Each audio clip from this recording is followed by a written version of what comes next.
Hey, how are you? Hey, how are you doing? Nice to meet you. And, Pleasure. Donie with CNN? Yeah, that's right. It's a pleasure. Diversity hire. Yeah, absolutely. Austin show. Yep. How's your DNC been going? We just got yelled at by Elizabeth Warren's staffer in the rudest way I've ever been talked to as a 33-year-old man. But other than that, Why? What's she? oh, they were just like clearing the room. They were like, Yep. "You need to leave right now." Yes, I was sir. like, "Can I take up?" She's like, "No, no, you need to get out right now." I appreciate it, man. Thank you very much. Drinks Drinks and stuff in here, too? Drinks and stuff in here. Oh, gotcha. Yeah. Perfect. Thank you. Take care. He's Yeah, thank running you. around debating people. Mike Lindell's in here, the My Pillow guy. Dude, have you Wait, seen Pillow him yet? Guy's here? Yeah, Michael Yeah, Pillow is No here. way. Michael He has Pillow. no mustache. Oh, he actually shaved it? Oh my God, we have to find him. I want to see Matt Walsh and I want to see Michael Pillow. Well, I don't really want to see Matt Walsh. He's so, but at least like Michael Pillow is like fun. Did they let them in just to play with them? I'm not sure what's going on. Yeah, I don't really know what's going on. Hasan, We might What's up? follow you guys for a while. Sure. Pretend we're not here. Yeah, Big no worries. fan. Nice to meet My you. brother's a bigger fan. Okay. I mean, you've got him full lefty field. He's hating on me for being out here, but I was like, dude, I got it. No, I mean, I'm out here too. You want to take a photo? I would love to take a photo. Yeah. You got him in the gym like an animal. I need you to tell him he looks Oh, small. really? Oh, yeah. Oh, He's hell big yeah. as hell. But I need you to like tell him that he looks small as I shit. was Hasan for a minute. I did. Yeah. I know. We get mistaken a lot. We keep getting. Yeah. All right, I'd let's love to do take it. pictures. Oh, really? Yeah, Oh, of course. awesome. Nice to see you. Take a quick photo. Absolutely. No worries. Not a problem. appreciate it. I Let's do appreciate it. Let's do it. Yeah, let's do Oh it. yeah. Appreciate you. You guys want one to Oh, we all got together? the food. Let's go. So, Okay, let's do it. do you want me to mic up or Okay, no? here we go. You gonna talk to more people? We might, yeah. Gonna mic him up. Sure. I can't believe you're just booming Here, do you want around, me to get in the dude. middle here? Okay, Look at perfect. you. Okay. Let's do it. What? Oh, you want to? Dude, today we have the it? same, like, Okay, yeah. Awesome. we are closer to the station than That was CNN so is. cute. Just Nice to saying. meet you. Remind me of your name. Just saying. Katie, Well, nice to meet you. Such a pleasure. Yeah. Nice to meet you. Same Alexander. balcony as Enjoy your CNN. time. Yes, and enjoy the speeches Yeah, tonight. yeah. We figured it out Yes, quickly awesome. this time. Oh yeah, you want to see his? How has been the? Did you go Oh, to any shit. parties last Okay, night or yeah. anything like that? No, Fuck no, you're good. Nope. I'm an old man, and I've been running around the whole day, so I was just like, I'm so tired. So what's the plan? That you guys are going back to the spot, or what are you roaming around for? So we're gonna roam around. I'm gonna try to link up with a couple people that I haven't been able to see yet. Hopefully have them on the stream. And we're gonna eat first. So there's gonna be a sit-down portion here. Beautiful. We just ordered a ton of protein. I'm very excited about it. I have not had enough protein since I've been out here. It's lacking.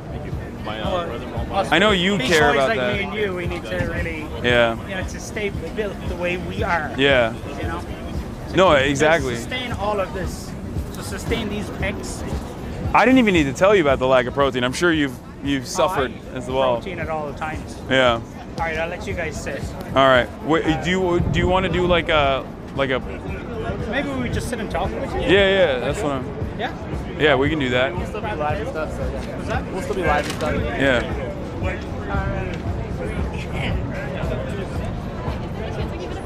No.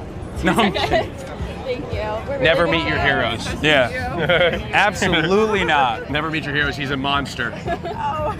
Okay. I'll do it. Oh, you're doing 0.5. Wait, let me do some right there. I'm shaking a little bit.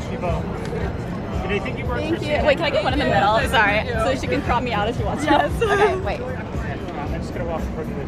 Thank you. Thank you. She wasn't. Okay. We'll do this. Awesome. Thank Have you a good so one, much. guys. Nice to meet you. That's mine. We're going to do a sun table. Yeah, let's just do a sun table. There's no shade. There's no shade there anyway.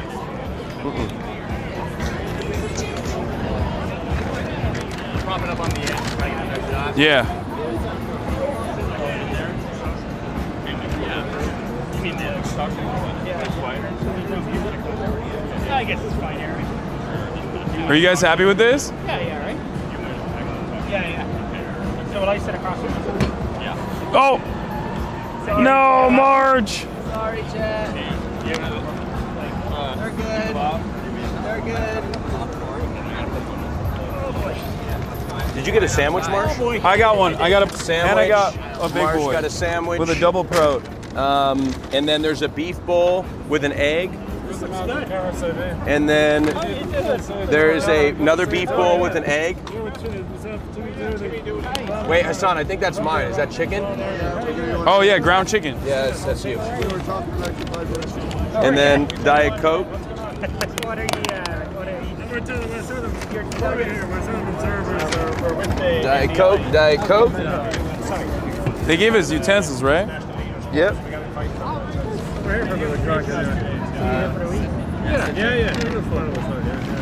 These are Irish politicians.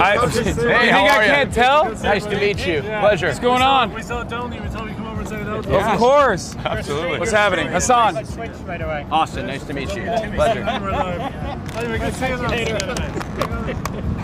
You didn't have to tell me that they were Irish You politicians. might have thought that they were maybe from the deep south, you know. Yeah. They were wearing it on their face. So, has this been going? Today's been going better than yesterday. Yeah. Size and everything. Yeah, they gave us a better spot this time, but also at the same time, like the better spot comes with, I guess, more chaos in terms of like having to move around a little bit. Like, I think it stems. No, what are we doing? I'm making sure it's the right one. Oh, wait, we got the same thing. No, I got a Korean one. You got Oh, okay, I got the Vietnamese. So grab this one. Oh.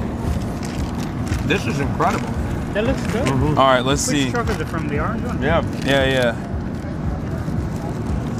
All right, we'll get. Oh yeah.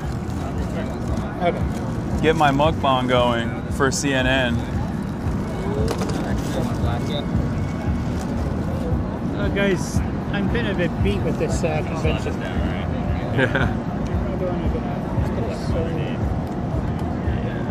There you go. Do you want to swap mics while you eat? Uh-huh. Because we're going to be talking. Oh yeah, sure. Here.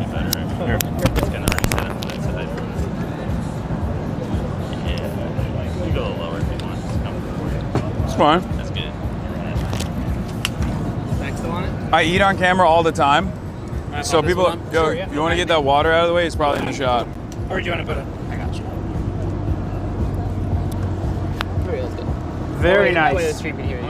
Yeah. Yeah. Let's put this little side pocket here. Yeah. I'm a bit nervous about being live on your Twitch right now. Wait, why? There's only like I don't know. There's only like 50,000 people watching. This is my first time on Twitch and in person. Yeah. Why did I think that you'd been on it? Well, just because he's I watch his shit all the time. and he does such a great Irish accent. Ireland. Right, I love it. Ireland. I wanted to bust it out for your Irish politician friends, but I didn't. I think he said it. They got the second I said, "Oh, we're streaming live on Twitch," they're like, "Oh, right." So yeah, apparently the Irish politicians are here to observe. That's so funny. Yeah. They're like the car- They would be observing a pint of Guinness at about 20 minutes. They're like the Carter Institute. They're trying to make sure that coming in. Yeah, that the yeah. process is up to par with standards, international standards. Well, we joke, but you know, might need that in this country at some point. The waiting.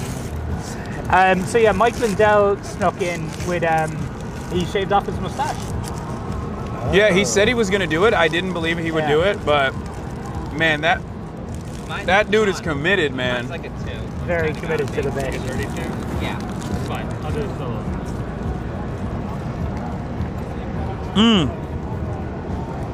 So I wanted to ask. We were chatting about yesterday as I think Patti LaBelle was doing her sound check. But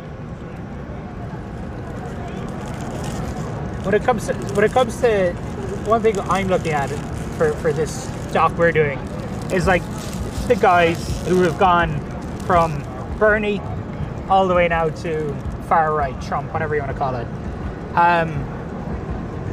Why do you think that happens? Or do you just think that is men who just would always want to go to the fringes anyway, or do you think it's a sign of something more fundamental in politics? I think the boundaries in our duopoly are completely on culture war issues.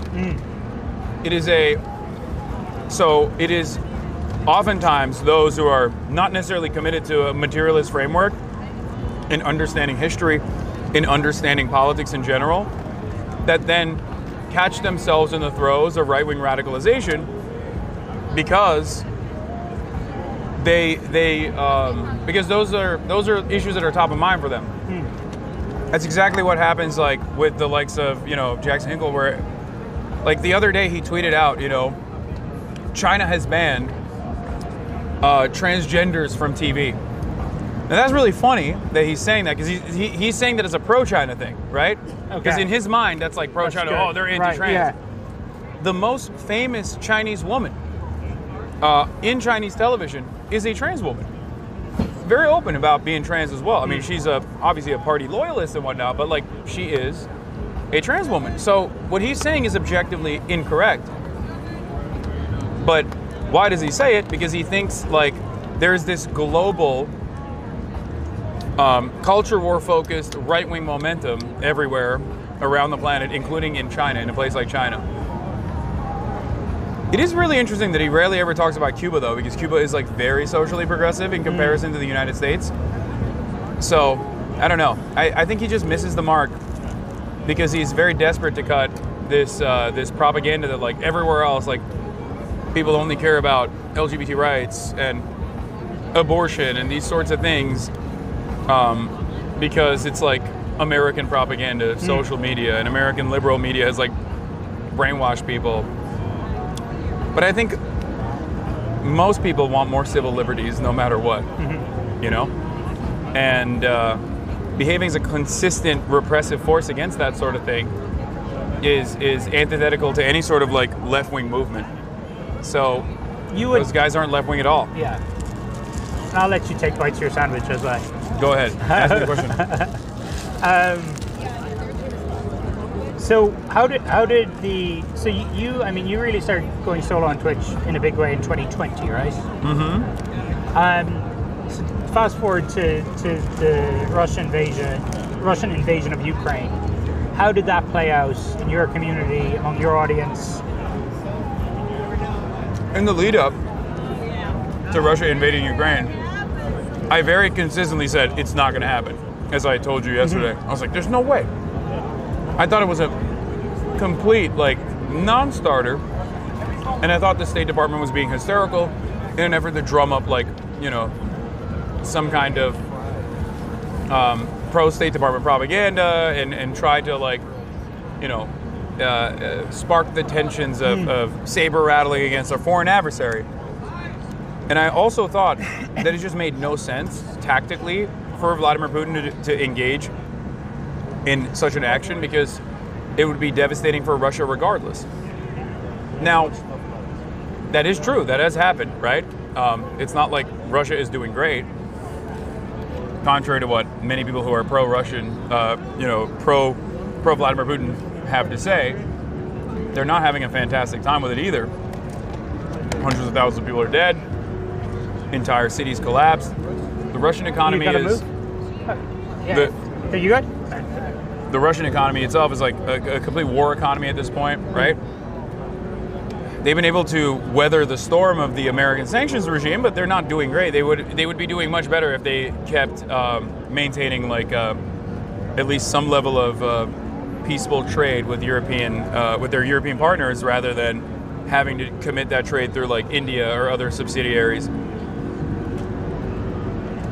That was my analysis at the time, and I was wrong. They did invade, obviously, and I apologized for getting it wrong, my prediction being wrong. But at the time, there were a lot of people who were like, I told you, like, you were wrong. The American State Department was right. Like, why wouldn't you believe them? And I kept saying, like, why would I believe them? They don't have exactly an infallible track record. If you look at what's going on in Israel, they're wrong every day. And not only are they consistently wrong, but they're deliberately wrong.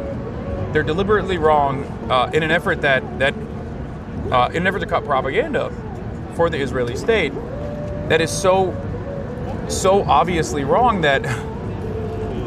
What happened?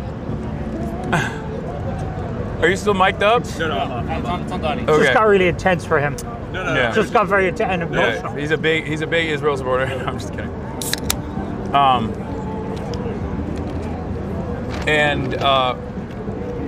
I'm always going to be skeptical of Yeah. state resources, whether it be the Russian state, or whether it be the Chinese state, or whether it be the American state, because I understand that there's a direct bias there in terms of like what their foreign policy goals are. So that hasn't changed my calculation at all. But for a lot of people, they were like, "No, this is it. Like you're a Russian agent." Yeah. They were, in some respects, very primed to believe that like there's this secondary cynical notion as to why I must be saying these things, and it can't be because I'm like reading exactly what I'm seeing. Which But you could understand what I mean. There are a lot of people in this space, prominent people, who there are a lot of suspicions that they're doing the bidding for somebody else. I mean, I've asked Jackson Hinkle that directly. You know, what is that? he said he's doing it all off. He's traveling all off his own dime, etc., etc. I don't know. I don't know who's funding him. Like, I don't think he has like a big enough Patreon to fund all of his endeavors. I genuinely don't know. But having said that, for me, my finances are pretty they're pretty transparent, you know. So you watch a good bit of my stuff. Thank you very much. It's good to have somebody watching. Please keep that up.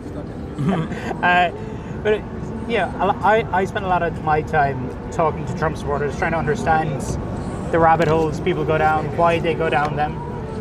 Obviously, on your stream, you have a bit of fun with it sometimes. I think you also refer sometimes to Trump supporters as hogs.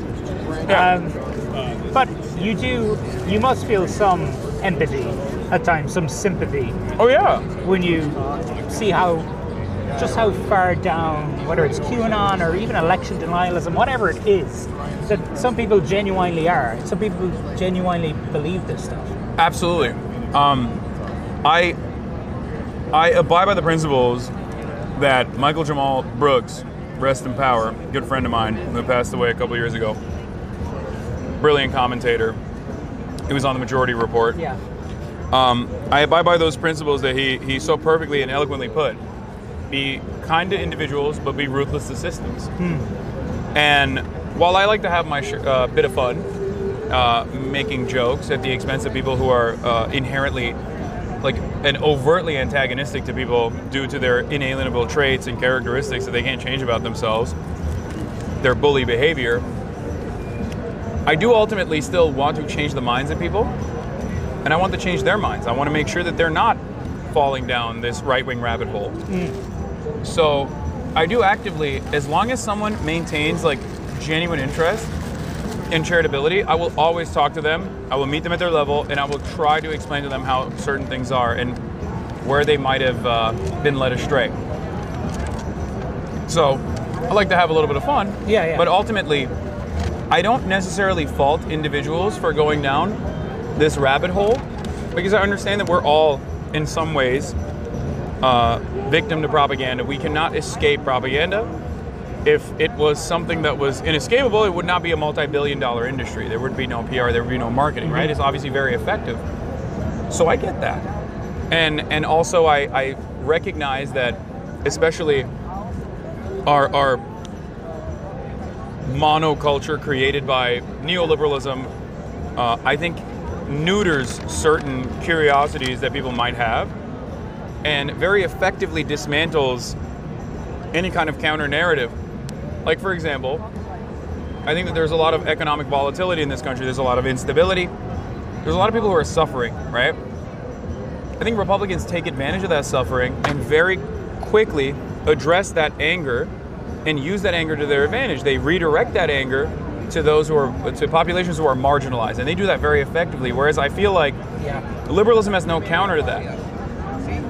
There's no real interest from one party to adequately go, no, you're wrong. You're angry at your boss. Why is that? Why aren't Democrats better at doing that? I mean, because they're beholden to the same corporate masters and same capital interests that the Republicans are beholden to. But Republicans, on the other hand, can and do often very openly admit that they're pro-business and they repackage their opinions in a pretty solid way. They propagandize it in a really successful way, and they change the narrative from it's your boss that's you over, it's your boss that's not going to give you, your honest wage, your livable wage, to it's Mexicans stealing it from you. So they have a really solid way of using liberalism, good bad narratives, and these like spiritual, anti-materialist sentiment. They have a really good way of operating within that space and redirecting people's attentions away from the actual vectors of pain. The real oppression, the real struggle. The more I hang out, I mean, it's been pretty interesting trying to dig into, as I've been doing this story, digging in on the far left. As I kind of said yesterday, so far left that you're meeting with the far right. I don't think those guys are far left. You just think they're straight up far right? You can't be far left, and you can't be. You can't go that direction as well. Yeah, it doesn't work that way, right? Like the moment that you hyper focus on culture war issues, you've already lost the plot. Right. You are no different. Like a lot of that comes from the resistance that people have towards liberalism. People hate liberals. They love saying that liberals suck. Everybody loves saying that. I say it all the time because they do to a certain degree. But it is still, at the end of the day, liberalism to hyper-focus on the other side of that coin on these groups of people that are just, trying to make an honest living in the same exact way that you are. Yeah. It's not like trans people are magical beings that have completely overcome the need for healthcare or overcome the need to pay for rent, overcome the need to, work an honest wage or work an honest job. They have the exact same class interests that every other person has globally. You might be in Ireland, you might be in Zimbabwe, but ultimately every single person, or in the Appalachian Mountains, every single person still wants to put food on their table, a roof over their heads, and make an honest living, and have some nice things on the side, and have a little bit of autonomy and a sense of purpose in their lives. That's just like, that's globally the exact same interest that everybody has. So hyper-focusing on these like minute differences, these marginal differences that people might have, whether it be their sexual choices, whether it be their lifestyle choices, is, I think, silly liberal. But on the other side of the liberal coin, which usually turns into fascism very quickly.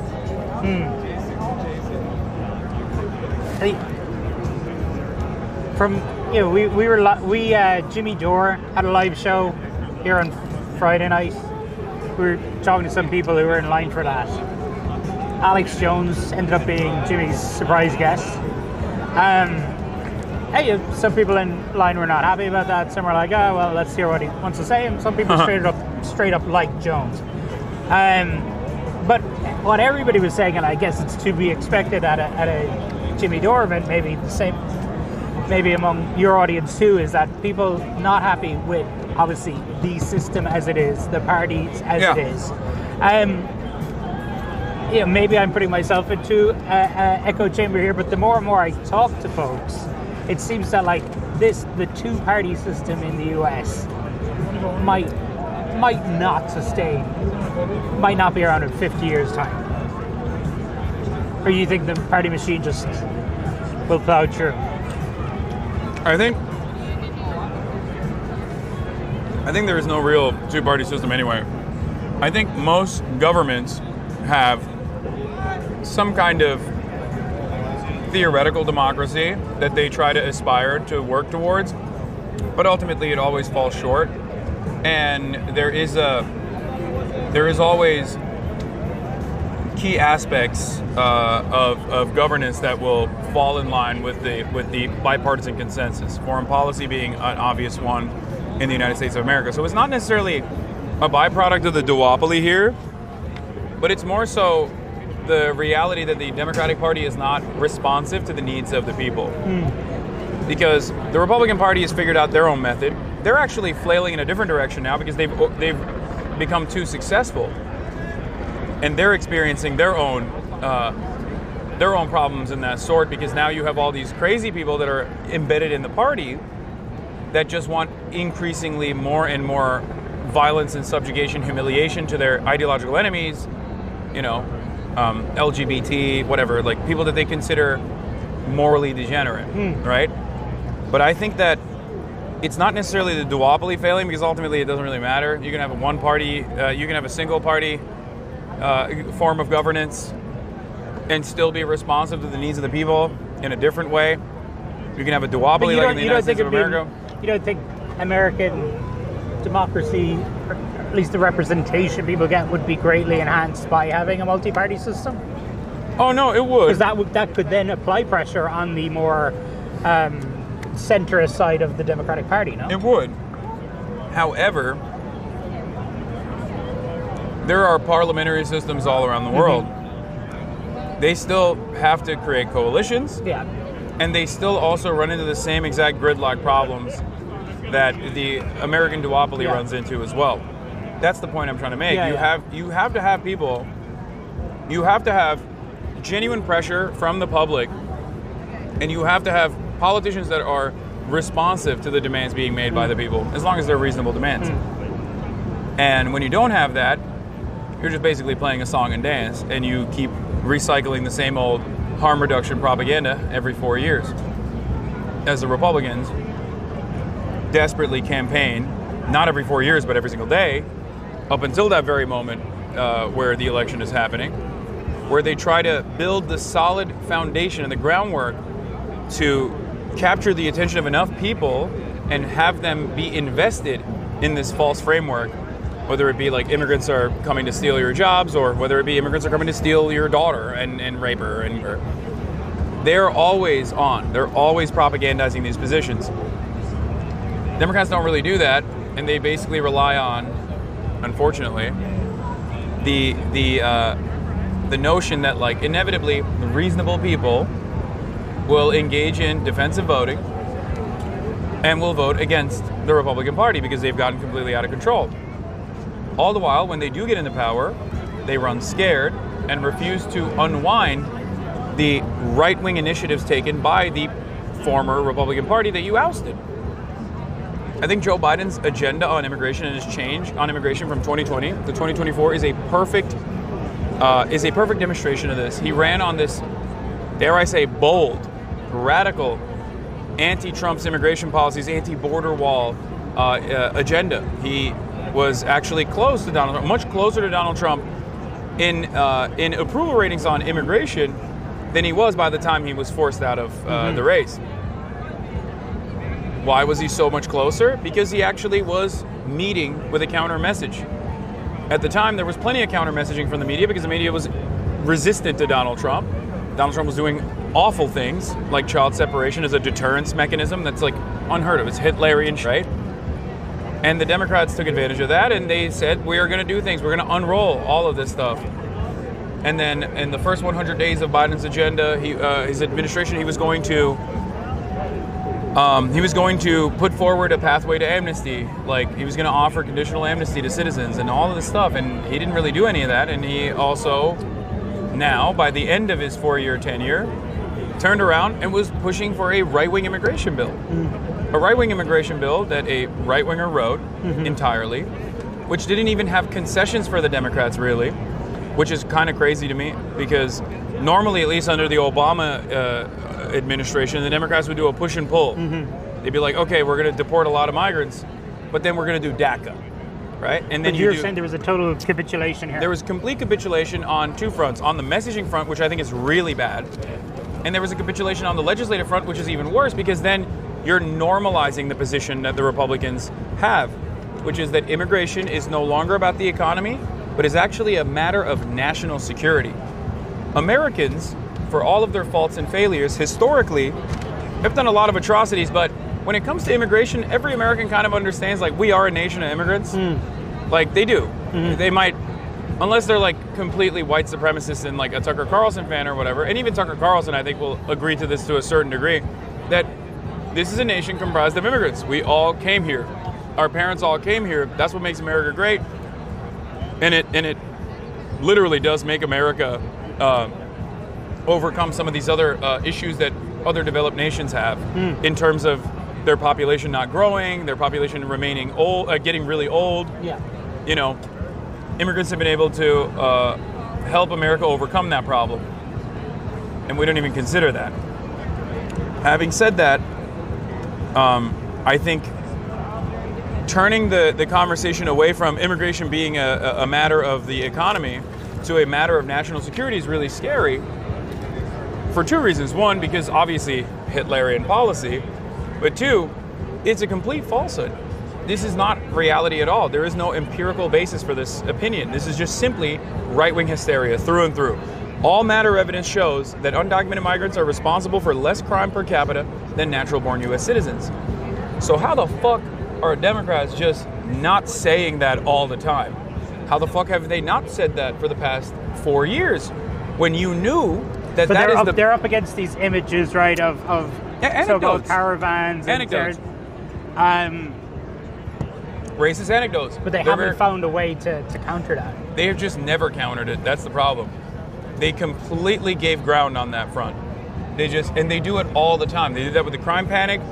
They just let these things subside eventually.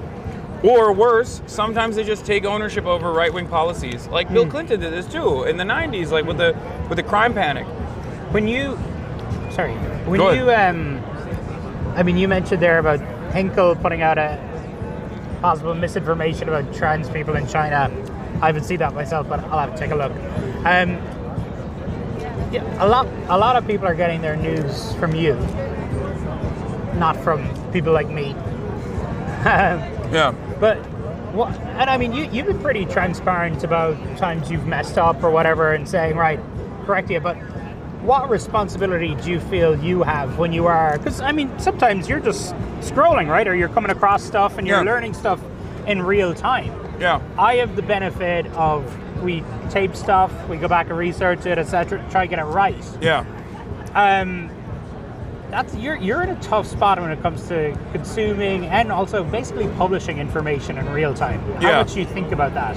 All the time. This could be Mike Lindell calling me. It weighs on my conscience heavily.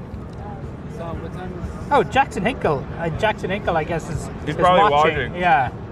Do you want to talk to him? Not really. I have a very different policy than you do in terms of giving clout to people. Yeah. Tell me about that. I think that as long as someone is not representative of like a broad movement and not genuinely harmful in terms of like their audience, like the size of their audience, I most likely will not take the time out to openly combat them and openly even talk about them. The reason why I don't do that is because I fear that you're giving them you're giving them a larger platform. So you think maybe what I did with the My Pillow guy was wrong? No, because Mike Lindell is relatively harmless, all things considered. And I don't think he represents a broad constituency. And neither does Jackson Hinkle, but like he's relatively harmless in comparison to, I don't know, like an Alex Jones even. Or a Nicholas Fuentes. That is to say that I don't always refuse to talk about or to these people. Once they reach a certain barrier and they start getting mainstream recognition, then I feel like it's misinformation that must be dealt with. And, So when it comes to Hinkle, he's got whatever, 3-4 million followers. But that doesn't mean anything. You think that's just bullshit? No. Do you think I'm making a mistake telling a story about Jackson Hinkle?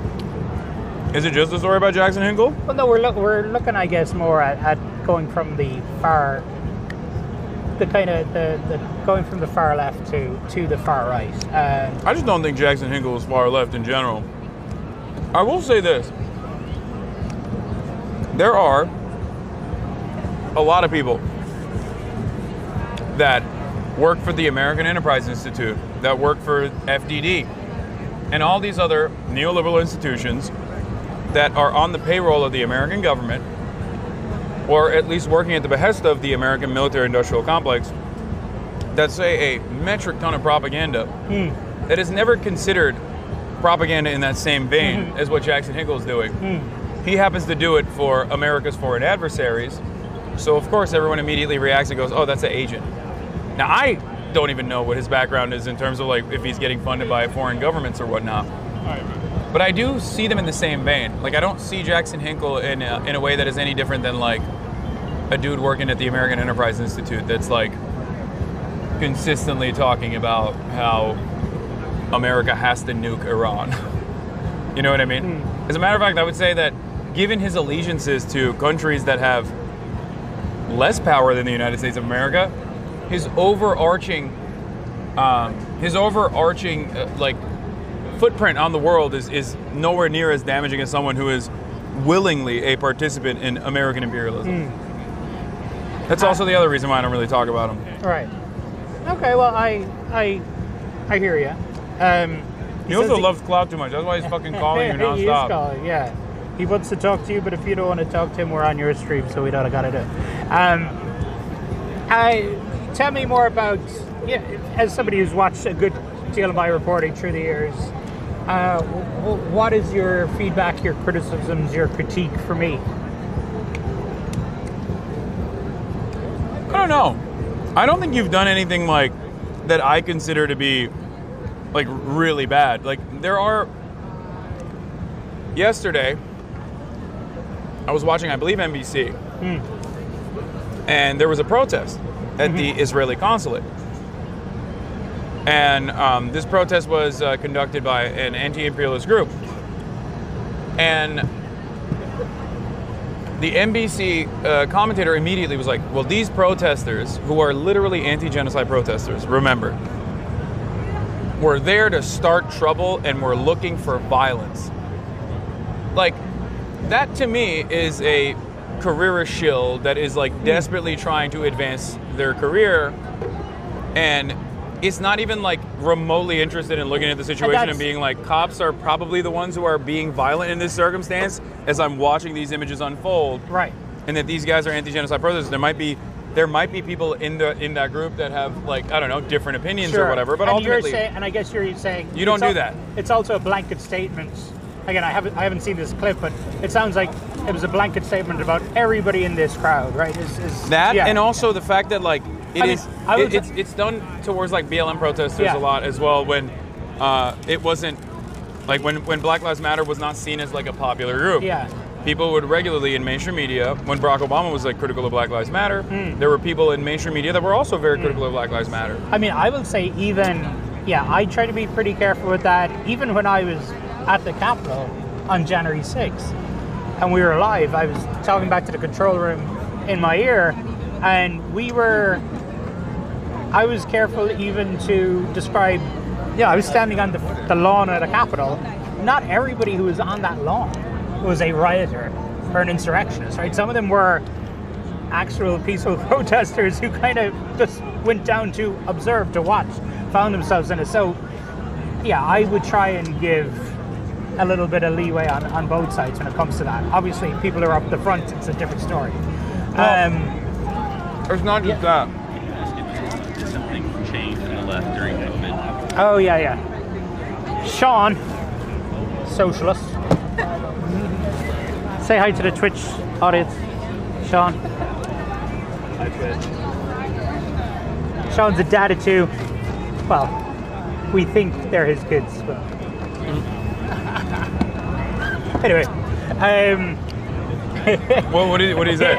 So, What's up? Can I get an autograph? Sure. Do you want the CNN autograph too or no? Yeah, cool. Yeah. Cool. Bro, don't say CNN autograph. No, it's totally fine. Say it's the Donie. He probably thought you. Here you go. No. Say it's a Donie O'Sullivan. Yeah, man. I just think CNN. Thanks, man. So a lot of people have been coming up to you saying, "Oh, are you that Irish guy from CNN?" Right? That's been happening. Literally nonstop. Yeah. I'm sorry, man. Sorry about that. What was the question that you were The question was, obviously COVID changed, the world changed, but a lot of the people, actually some of the people we spoke to who were, again, far left maybe, how big was the change during COVID when it comes to the left? And I hate to kind of just blanket that, but you know what I'm saying. I can't speak for There the was a entire left. there was a radicalization on the right when it came to lockdowns, when it came to masks, right? Like there was that really activated something. Yeah. What about on the other side? The American project hinges on being able to afford your treats.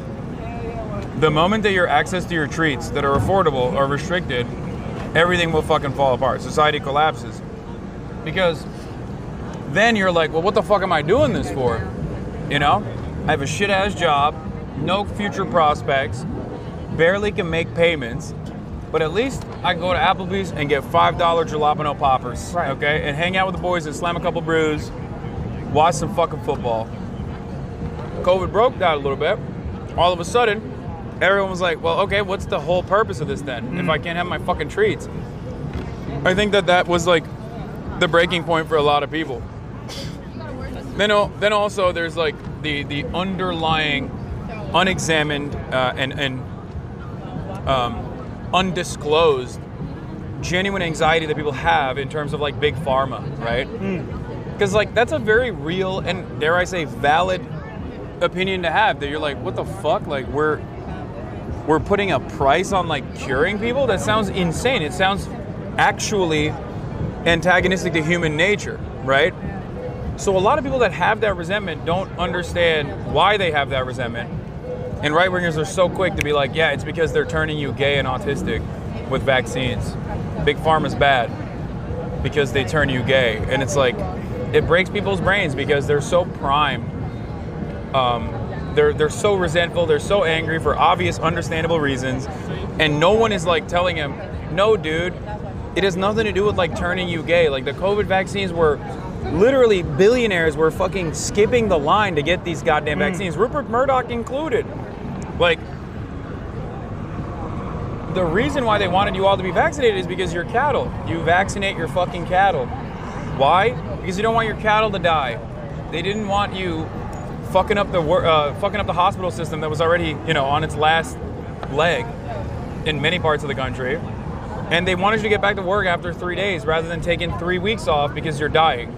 Do you think did you lose subscribers, fans? We hung out with a guy last week named Charm Hall. He'll be happy with the shout out on your stream. He used to love you, now he hates you. One of the big reasons he said it was you were jamming, COVID restrictions, vaccines, masks, everything down his throat. Wait, is Charm Hall a MAGA communist? Yeah. So he's pro-China? I think he's pro-China. He's pretty pro-China, right? Yeah. So what the fuck does he think about China's restrictions then? But do you think did you lose people during COVID? Not in a meaningful way. No. The only time I've meaningfully lost a big chunk of my audience throughout these years was Israel. October 7th. Right. What about Ukraine and Russia? No? No. So you lost a lot of people because of your support for Gaza? Yeah. They're back now because I'm at the DNC. Interesting. But a lot of people left. But I mean, those folks would have known that you were pro-Palestine, right? All along, but it wasn't until it was in their face. Is that what? Yeah. Jackson Hinkle really wants to talk to you. Bro, that's precisely the reason why you don't talk to him. So I'm gonna pick up after I chat to you, but just tell him you didn't want to chat. No. All right, you guys, I need to give our Sean and Co a break here. I might grab some coffee. We need to run today because Yeah. open again. Yeah. But you might run into Mike Lindell. I would love that. Also, remember, deeply unserious person. You? Well, I'm a deeply You're a pretty serious guy. I'm a deeply unserious person too. No, I'm talking about Jackson Hinkle. So okay, I gotta do this. He says, ask him, okay, there's two questions, and I'll ask you these. Okay, why are you being a vessel for this fucking demon?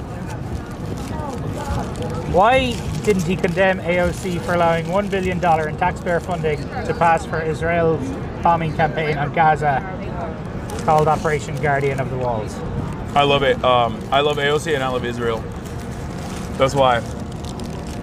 Also, how am I begging for clout if I get banned everywhere but still have way more followers than him? Fucking own. I have no answer to that. You're not engaging. All right, that's it. I did my piece. Are you guys heading back in for the night's activities? You stoked to see Bill Clinton speak? We'll be gone by then. I won't be here. Are you getting out of here by now? I'm gonna be doing the Truanon show, Chavo show. Okay. Where's that? I don't know the exact place. We'll pull back for a few minutes. Where's the podcast? I'm just gonna grab a coffee. We might follow you though. All right. Thanks, guys. Okay. Alright. Is that good? You want anything else? No, man, that was awesome. Thank you. Sorry. I think that fell true. I'll leave the lob on. Oh no. Yeah, alright. It fell into my belly.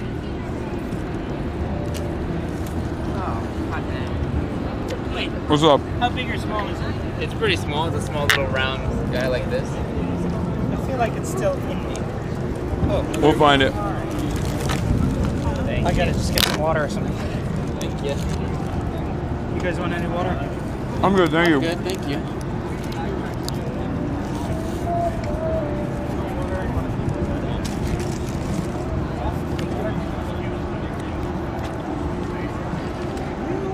All right. Bro's out here fiending for clout, huh? Ugh.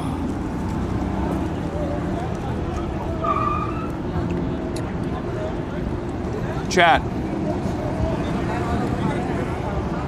How are you guys enjoying it? They were liking it. You should be fiending for ways to avoid the top of the hour ad break, which is, of course, by subscribing.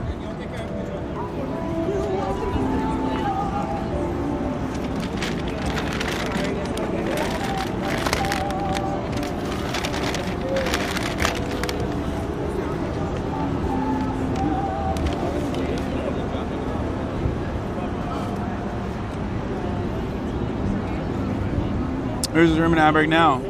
Out of left field, 10-10, yep. Those are the best ones. Yeah. Yeah. Didn't they put a mic on Hasan? I have it still.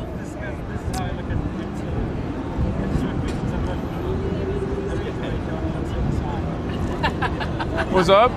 What did he say? Is he still chirping? Saying,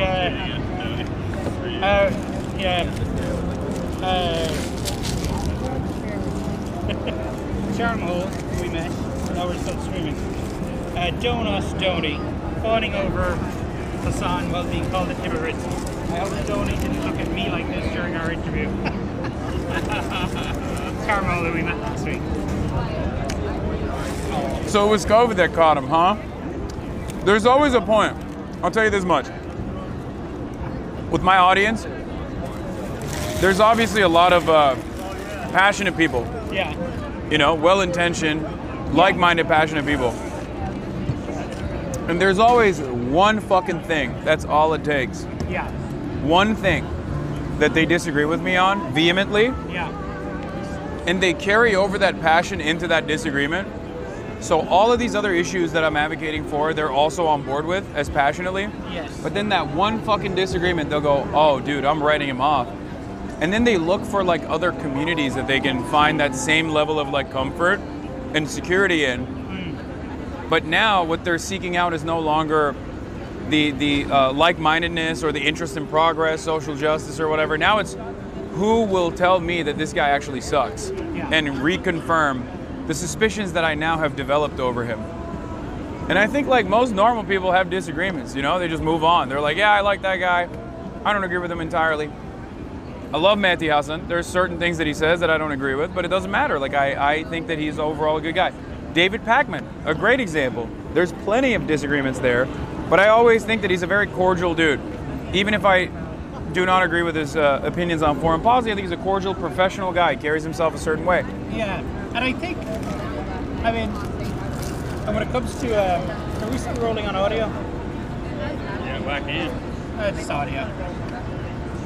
Maybe he's long. Like, when it comes to Charmhole, who was formerly a fan of yours, yeah, I think that issue for him probably was COVID, but it was also, you know, he doesn't like Bernie anymore.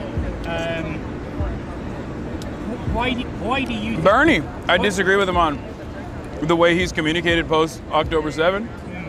Still love the guy. Still have deep respect for him because human beings are complex. Human beings are imperfect, myself included.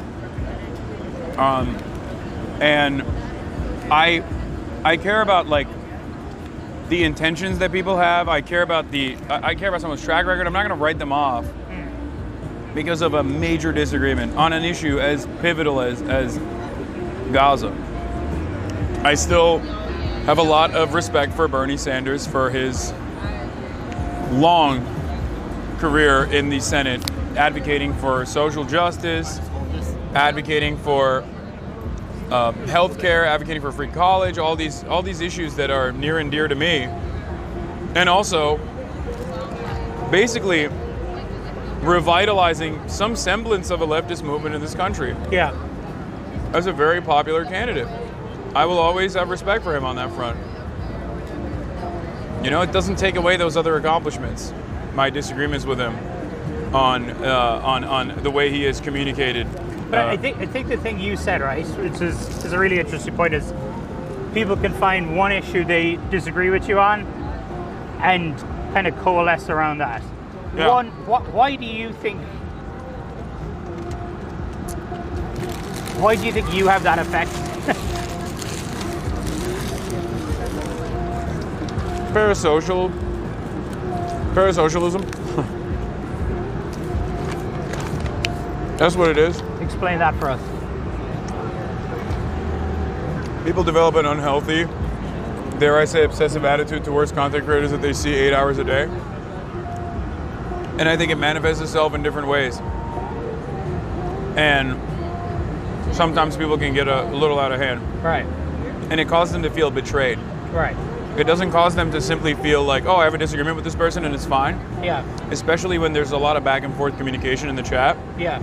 And I directly can address those people individually, or even someone who is like-minded individually in a way that is very disrespectful and very unkind. And I think people feel slighted and develop feelings of hatred and vengeance overall. It turns. Yeah, because it goes from love to hate, is what I mean. And also the way Twitch, the way streaming works, it's different to linear TV in that it's very much a one-way. It's a constant back and forth, what you're doing. Yeah. We'll let you guys, are you guys walking? Sometimes I call out people. We are good to go back. Yeah. Sometimes I call out people, and there will be other people in the chat who are like, oh, I just caught a stray. Because they feel like I'm saying that to them. Okay. Because in their minds, I am saying that to them. I'm speaking to them directly in their living room, you know? And if they see themselves as that person I'm addressing, then they will develop maybe a little bit of animosity. And that can grow and fester and cause them to maybe even go against all of these other like commitments that they might have had to social justice and all these other things, you know? And depending on which rabbit hole they go down. And become MAGA communists. Which is, again, undialectical. It's not materialist. You cannot be like a nationalist, fascist, and a communist at the same time. So I find that very funny that people try to do that. They try to repackage like this kind of like super marginal ideology every couple of years. You had the Nazballs, the National Bolsheviks, before, and now they call themselves mega communists. It's fun. It's funny, but it is not serious. Especially because given their oftentimes campus attitudes, they're pro-China, as am I. They are pro like whoever is against America. I don't know how they square that circle, especially when considering that... You're pro-China? I wouldn't say I'm fully pro-China, but I would say that I think that China does a lot of things right. They also happen to run into the same exact restrictions that every other state runs into. Overall, You're saying they're not the boogeyman the U.S. government makes much? Okay. no, not even a little bit. I don't think that they are the boogeyman. I think that's the attitude in Europe as well, to be honest. Like in Ireland, Yeah. the UK, China is not, obviously people speak about what they do with Uyghurs and human rights Yeah. and everything, but when it comes to actually capitalism, when it comes to working with Chinese businesses, Yeah. there isn't that stigma, I think, in Ireland or lots of Europe than there is in the Yeah. US. And I think overall, in terms of like development, they're pretty solid. Like, I mean, they objectively have developed and brought, 800 million people out of poverty. That's like extreme poverty. That's a pretty phenomenal achievement overall. And I think they did that because, they did that for one reason or another, but they ultimately did do that. You know what I mean?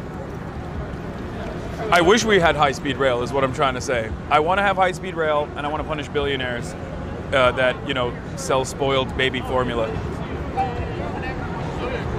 But you would have, But not mass surveillance of I was like... going to say, I mean, No, not mass surveillance you of want like... freedom or you want high-speed rail? That's a hard bargain, man. I don't know.